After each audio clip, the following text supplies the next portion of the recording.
take a look at how the overall market fared for the day on the NSE 20, 4,955 points. Once again, a day in positive territory, up by 0.75%. And earlier I said Diamond Trust Bank rising to a record after those first quarter numbers, and also a stronger performance today coming through from Canaan Capital, gaining the most in more than 8 months today. That's all around the 20% decline that we have seen from the company. It's East Africa's largest fuel retailer, and many saying this was slightly overdone, so certainly a jump up. On the currency front, the shilling 83.8 against the dollar. It has started to tick up ever so slightly, but certainly has not depreciated by any large amount in the past few days. On that note, let's cross over to Nairobi. We've got Rufus Mwanyasi, Portfolio Manager at Canaan Capital, standing by from our studios on that end. Rufus, thanks very much for joining us today. So just looking at Diamond Trust today, the stock rising on the back of those numbers. First quarter profit there jumping 31%. But it is certainly interesting how they're pointing out that the 24% growth in their overall loan book has been offsetting the fact that you have seen interest rates come back. And that's going to be an interesting strategy to watch. I mean, to what extent banks start becoming a lot more aggressive when it comes to extending loans in order to make up for the loss when it comes to overall interest margins. Yeah, I think perhaps that's the trend we are going to see going forward. On the basis that the first quarter was very dicey for most banks, since we are entering the year with a double-digit key lending rate of the key central bank rate, and now it's been reduced by about 20%.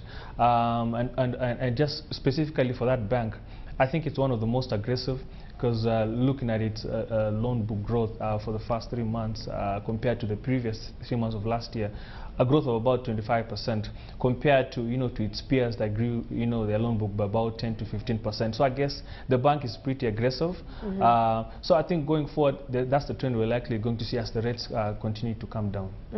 I mean, just looking at this bank, it's also an East African player. Uganda, Tanzania, Burundi is where they're based. Still small parts of the business. Do you think that you're going to start seeing some strong contribution to bottom line earnings coming through from these subsidiaries? Yes, for sure. Since for that particular bank, their subsidiaries in the region contribute almost 25% to its revenue, and I think we're likely seeing more and more growth on that end. Since as of last year, we saw it increase their shareholding in some of the 2 subsidiaries in Uganda and in Tanzania. They increased their shareholding to about 55% on average. So I think going forward, we're likely to see more strong growth on that end, coming in terms of just increasing their profits, coming from those 2 subsidiaries. But again, I also like to emphasize on the fact that they've been also pretty aggressive, just increasing their branches within the country itself. That as well is going to impact positively on their bottom line. I mean, it just looks like they've got expenses under control. If you look at the increase in overall expenses during the period, and even staff costs aren't runaway right now. But they are aggressive, as you say, relative to the other banks when it comes to extending loans. The provisioning this time around slightly lower than the previous period, 110 million shillings. Is that something you're watching with a bank like this? Does that concern you at all?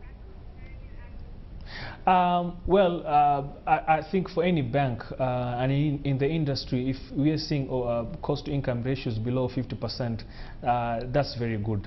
And for Diamond Trust with a cost-to-income ratio of above 47%, it's doing much better than compared to other banks like Equity, which is about 56%, Cooperative Bank, which is about 53%, KCB Bank, which is about 63%. So when you look at the peers, it's doing much better in terms of just keeping putting a lead on their costs.